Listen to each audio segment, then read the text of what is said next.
يوميا بالكافيهات، انا بالشهر مرة مرتين بطلع مع رفقاتي بالكافيهات. وبعدين انا اليوم رايحة على كافيه جنب بيتي لاني انا بدي افتح لايف وبدي احكي بالرواق. رايحة على كافيهات مدري ايه. شو دخلك انا رايحة على الكافيهات؟ طبعا متزوجة وما عم تحكي على فكرة، وغيرها وحدة تانية كمان ما حكيت يعني تصطفل. بس انه الزواج شو انتي بتجربة فاشلة دخلتي يعني اذا ما حكيتيها شي عيب؟ فعلا كلامكم صحيح، فعلا انا ما بنزل مستواي.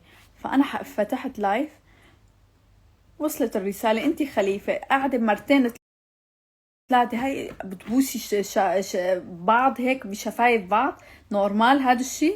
انتو ورا الكاميرا اظن نكاح عم تعملوها، والله انتي خليفة واكبر من خليفة والله. وكتير مبينين انتو فري على فكرة، واضح عليكم فري فري لدرجة. لا برنامج مش تمثيل، بس الناس عم بتمثل.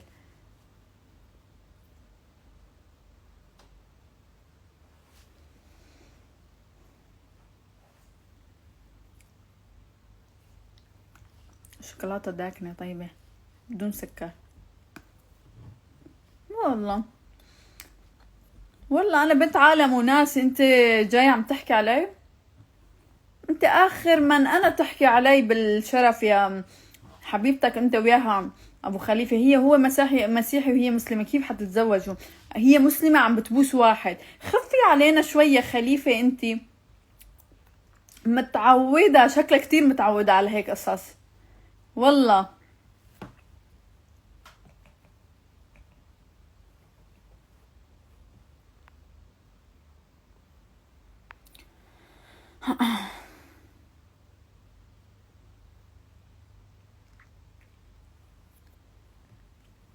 والله شكلها متعودة على هالقصص. والله العظيم شو هاد؟ شو استغفر الله، ما انتوا عم تتفرجوا على البرنامج؟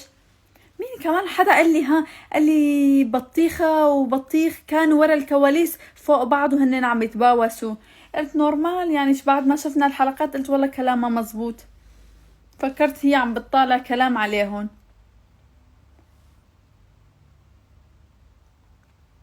والله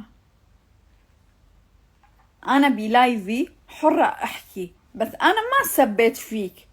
انا قلت ابو بدر ولا بطيخ فيني اقول اللي بدي اياه، بس بهيدا الطريقة اللي انت عم بتسب، انت مو ابن عالم وناس، واضح نشح لك. استغفر الله العظيم، خليني ساكتة. يا ربي، مين يرفع علي قضية؟ جبت سيرة اسم حدا؟ ما شفتي شو عم يحكي علي باللايفو؟ اقسم بالله العظيم نفسيتي تعبت.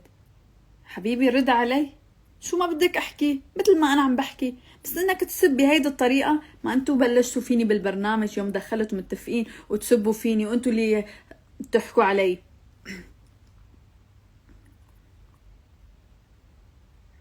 اقسم بالله هدول مفكرين حالهم شي شغله وانه الناس كلها ضدي. ترى انا ما عملت لكم شي، انتوا عملتوا شغلات فيني وبرنامج كانت ضدي لاني انا ما بعرف امثل. مالي خبيثه، انسانه يعني شفافه، لاني مالي مثلكم اتباوس فوق ورا الكواليس فوق بعض. خليفه والله كلهم لازم يكتبوا لك خليفه، انتي ناقصك النظارات الاولى. حبيبتي انا انقلعت، انا اصلا ما بقعد بيناتهم، صار هيك موقف مشكله مع هيك ناس، ليش انا ميتي اضل بيناتهم؟ لو هن يقولوا لي ضلي انا ما بضل، لانه مش من مستواي هيك ناس.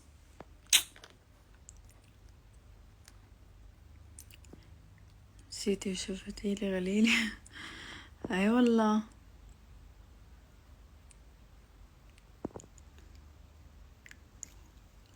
على فكرة قليل ادب، ادب لدرجة انا بحياتي ما حكيته او خبصت او بالكلام، استغفر الله، لا قلبي عم بيوجعني اذا صار لي شي، هدول هن سبب، اقسم بالله العظيم.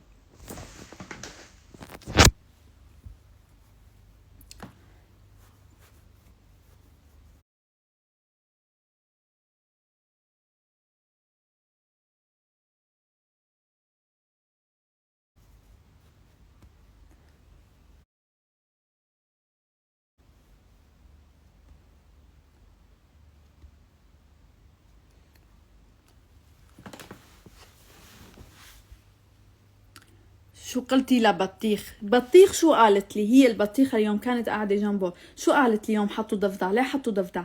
ما هي عم تقلي بدوس رميتي على راسك ومدري ايه.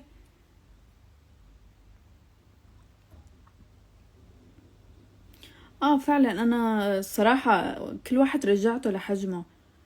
انا اللي فيني مكفيني. انا بلايفي ما حكيت شي غلط عليك وعلى اهلك، ما سبات اللي بدرجة اللي انت حكيت. انا كترت ابو بدر، وفعلا لازم اقول لك هيك يعني. انت اللي عملته فيني قليل. اصلا انا بعد يعني انا ما كنت حتى اصوت.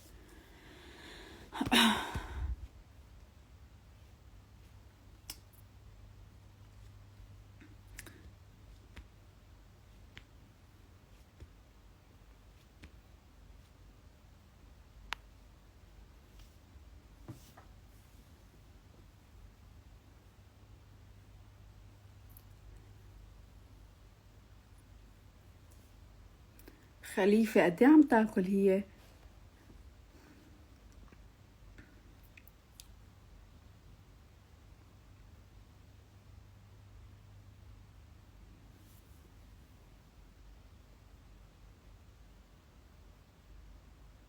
انا ما يوم دخلت على الحلقة هن على فكرة حتى واحدة من البنات قالوا لي هن، حتى في بنات قايلين لمليكة انه ليه خليتي روشين تطلع على غرفة المايكات؟ يا ريت ضربوها. هدول البنات اللي عم يطلعوا لايفات يقولوا نحن ضد الضرب.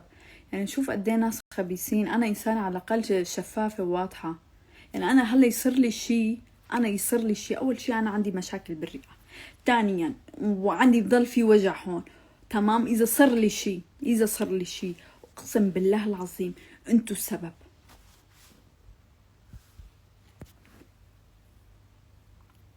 كلاب والله. خليفة هي اكبر خليفة.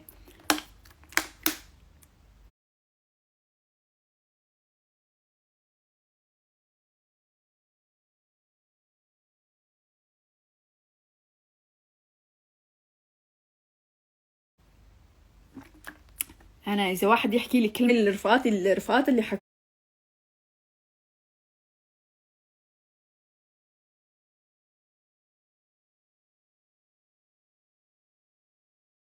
حكولي كل يوم بحضن واحد كان منفصلة.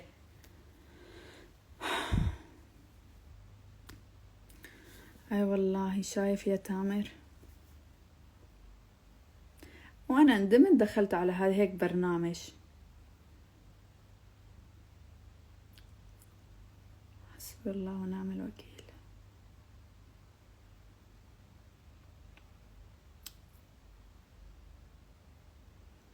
انا بتعرفوا شو، يوم دخلت على البرنامج كنت كتير هيك عنياتي وطبيعية ايه والله انا منفصلة. شو فيها؟ هن متزوجين ومنفصلين، بنتين ثلاثة متزوجين ومنفصلين، ترى زواج مو عيب. ما حكوا. شو الدليل؟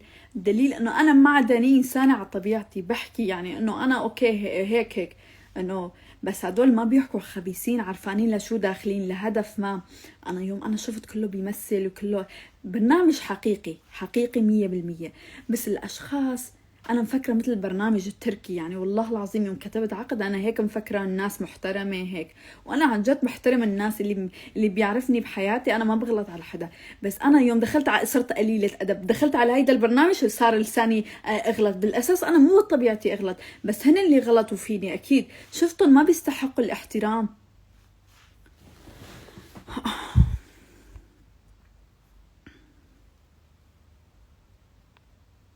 والله أنا مش بحاجة اللي يحبني. أنا جميلة جدا. أنا أصلا بهرب من الناس إنه تحبني.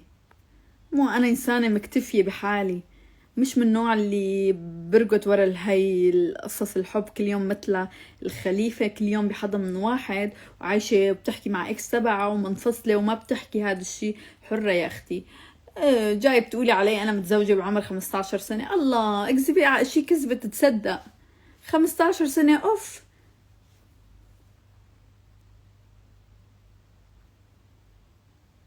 ليه ما سلمتي على حسين؟ انا سلمت على حسين، بس بلكي يوم انا صرت احكي مع معروف، هي رجلي عم بحكي مع معروف شفت الاحاديث اللي كان عم يصير، فبلكي ما ركزت. لا فعليا لا، كنت بدي سلم عليها، وحتى بلكي سلمت عليها او من شوي توترت او شي، بس هو احسن لا حرام يعني. هو موقف طلع كوميدي شوي، بس مو قصدي ليش لما سلم عليه، بس حتى انا انصدمت من حالي وصرت اضحك يعني.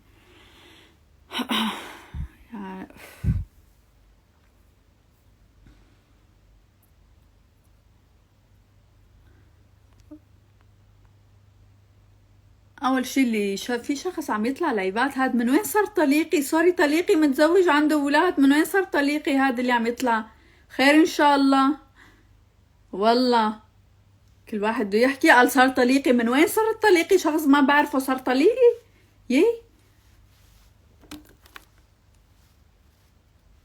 انا ما كنت بعرف ادهم وندم، ما كنت بعرف، ما بعرف مين هذا الشاب الجديد اللي خلوني اكمل الحلقة. لو انا قعدت مع ندى ومكمل الحلقة تبعي كنت صوتت لندى، بس ما بعرف انه هي مرتبطة مع شاب جديد.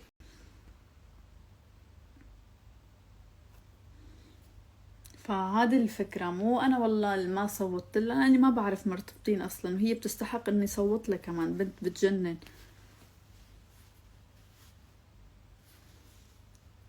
اصلا يوم صارت المشكلة انا من حالي ما بضل هيك مكان، شو ما عندي كرامة اكيد يعني، حتى بالزور خلوني اروح اصوت، قلت له للمنتج ما حصوت.